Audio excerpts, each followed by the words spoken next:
So we've already saw in class how to write the equation from standard form if you're given the center and the radius of a circle.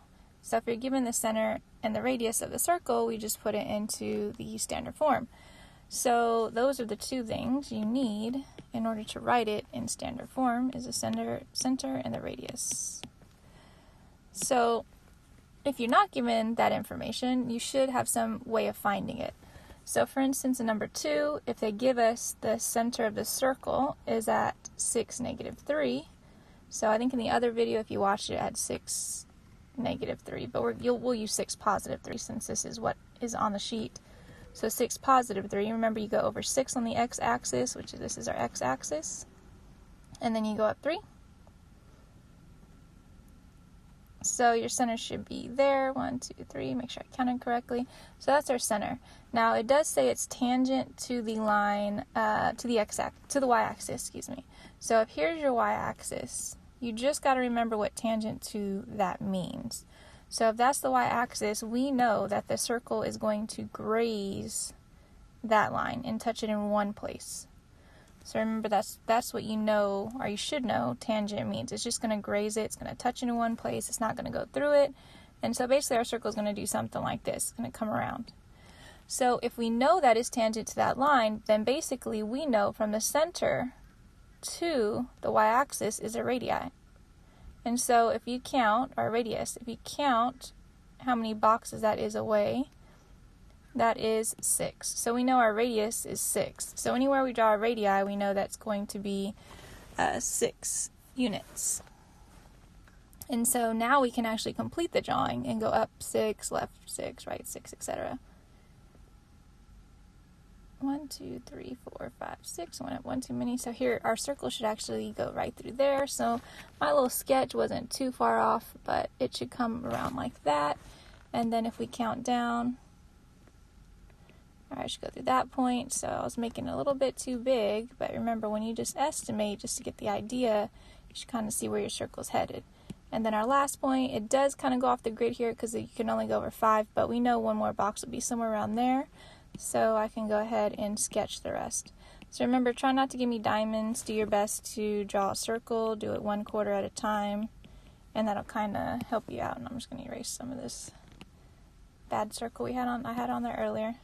Alright, so there's our graph, but we need the equation. But now we know the ingredients to make our equation. We know the center is at 6, 3, and we know the radius is 6. So now remember, the format for standard form is x minus h squared plus y minus k squared equals r squared.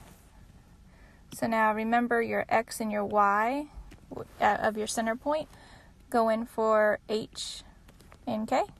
So when you write it out, it kind of looks like it's opposite because of the minus in the formula. So y minus 3 squared. Now our radius squared, well, we know our radius is 6. So if our radius is 6 and we square it, that makes 36 for an actual equation. And that's it. So for this problem, you just had to remember what tangent to the y-axis was meaning, or meant. So for now, number 3, it gives us the center at 1, 7. So I'm going to go over 1 and up 7. Alright, I was just counting out my points there. So that's 1, 7. Now this says it passes through the point -5, -1. So it doesn't directly give us a radius, but it does tell us it passes through a point -5. Let me go over -5 and down 1 since it's -1. So it passes through that point. So we know our circle is coming around and it's going to do this. Now it's going to be some kind of width. We don't really know how wide it is, or how long the radius is to really predict well, but that's a good estimate.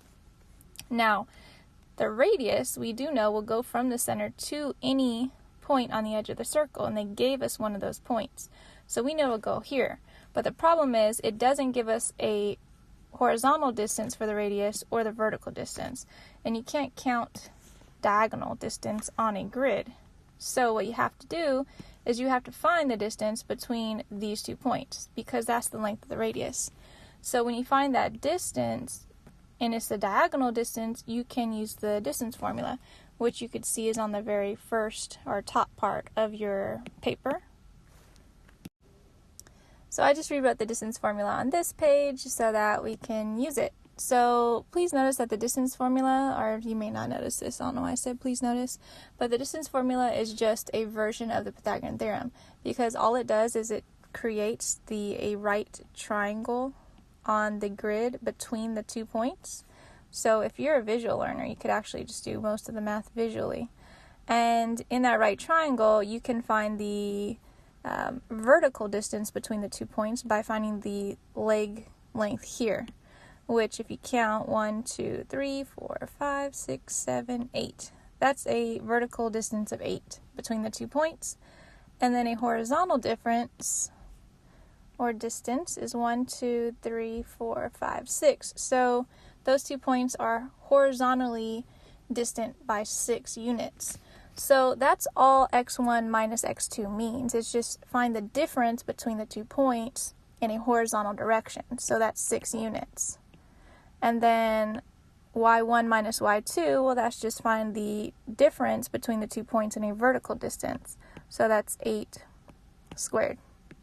And then take the square root. So if you're a visual learner, you could just do that. Now, if you like using formulas though, and you're like, oh, I don't really see it visually, I don't get it. So I'm going to just catch you up to this speed using the formula from the jump. So maybe if you're not so visual and you don't really get how it's just a version of the Pythagorean theorem. Alright, so if you were just doing it from the jump, well, you have 2 coordinates. It gives you a center point and it gives you the point that it passes through. So 1, 7, and -5, -1. So realize that that's just one x value, a second x value, one y value, and a second y value.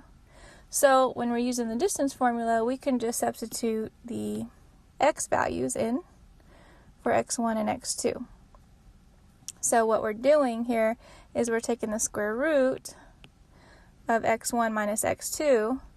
Now, some people actually say x2 minus x1. It really doesn't matter as long as however you have the set of parentheses, you have them consistent. So if you start with x1, then you start with y1 in the other parenthesis. But anyways, back to it. So x1 goes here, which is 1. Now this minus that's in the formula, that is minus. That's not the negative from the x2 that needs to go here. So x2 is -5. And then it's squared. Then it's plus. Now you got to do your y's. So I'm going to do that in red. y1 is 7, so I'm going to put 7 here. Now remember, the minus in the formula is always in the formula. And then you have your y2, which is -1, which goes here. So now you just go ahead and subtract, or in this case, because you have this situation going on, you should know that becomes addition. But the calculator will do it for you if you put it in correctly. Alright, so really we have the square root of 1 plus 5. That just equals 6 squared.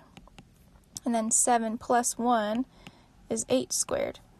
So even if you use the formula, you'll get to the same point as someone who did it visually. Because if you notice, it's just that same point. So now if you just square, add, well, we know 6 squared is 36. And you don't have to do this part by hand, but just so you see. 8 squared is 64, so 36 plus 64, we really have the square root of 100, which we know is just equal to 10. So the distance between these 2 points is 10, so here our D is equal to 10. So now I know my radius is equal to 10. So whenever you have a radius that is diagonal or slanted, it's not a straight horizontal or straight vertical distance given to you, then you, instead of just counting the boxes, you have to use a distance formula. And now we know our radius. So now we know our radius, we know our center, and since we know those 2 things, those are the 2 requirements to write in standard form. So I'm going to write the standard form below the grid there, because I know I have a lot of ink on the page, but remember it is just x minus h squared plus y minus k squared equals r squared. So now I know all components. So I know it's x minus 1, since it's positive 1, 7, y minus 7 squared equals, my radius is 10, but 10 squared is 100. So that is my final equation. So use the distance formula if your radius is not given, but you're given to point on the circle and the center. All right, now let's look at the last one. So for this last one, it gives you that the diameter has endpoints A and B. So if we plot those two endpoints, A and B, we got to go over -7. And then we have to go up 5. All right, so we have one endpoint here, which this is A. And then we have to plot B, which is 3, -3. So here's our B. So we know that we have a diameter. May not be the perfect line, but we have a diameter there. Now, one thing we know about a diameter is that midway through your diameter, you're going to have the center. Now, we don't know where that center is. Maybe we guess it's right there, but we don't know that. So what you have to do is you have to find that center. So there's a formula, which you may have saw at the very top of your page, where it's giving you the formula to find a midpoint. Well, the midpoint is the middle point of a line. So we need the middle point of this diameter. So notice the formula, just put it up here, is x1 plus x2 divided by 2, comma, y1 plus y2 divided by 2. All it is the average of the x's, because you remember to average two numbers, you add them together and divide by 2, and the average of the y's. That's all it is. So if I average my x's, well, my x's are -7 and 3. So if I find the average of the x's and divide by adding and dividing by 2, and the average of the y's, which is 5 and -3, so 5 plus -3 and divide by 2, then I'll have the middle point, which we know the middle point would then be the center of the circle. So if I do that, -7 plus 3 is -4 divided by 2. Remember, you could basically just put that in a calculator if you don't feel like doing mental math. And then 5 plus -3 for my y, which is here, that is +2 divided by 2, which is 1.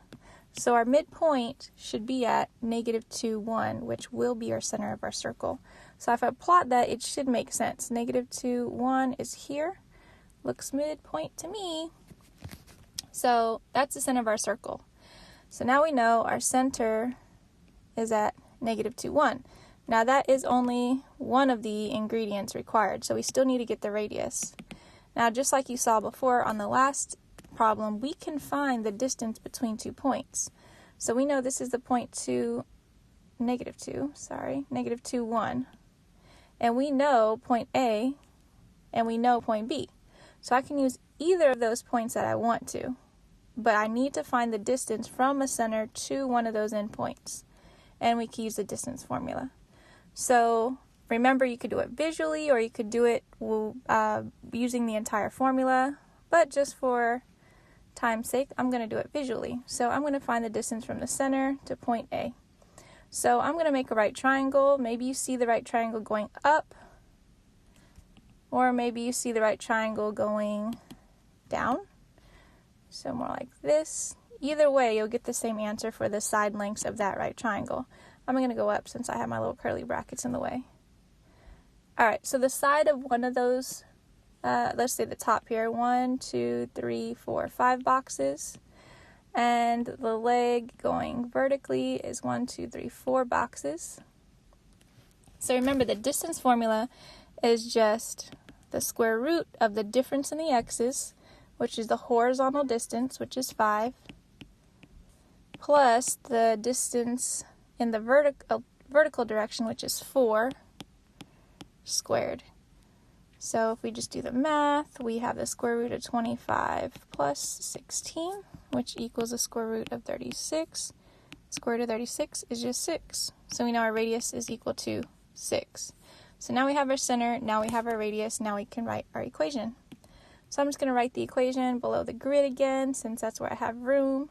So remember the format. I'm just going to always write the format so we can remind ourselves what it looks like or what it should look like. And now I'm just going to substitute everything I know. So I know my center is -2, 1. So -2, 1, and I know my radius is 6. So now when I rewrite it, I'm going to go ahead and change the sign because it's going to become positive, because remember it looks opposite of what it is. And then +1, but it looks like -1. And then my radius is 6, but remember I have to square it, so that's 36. And there is my final answer for the equation. So hopefully you saw that if we need to, we can find distances on the coordinate plane using the distance formula. And if we need to, we can find the center point using the midpoint formula.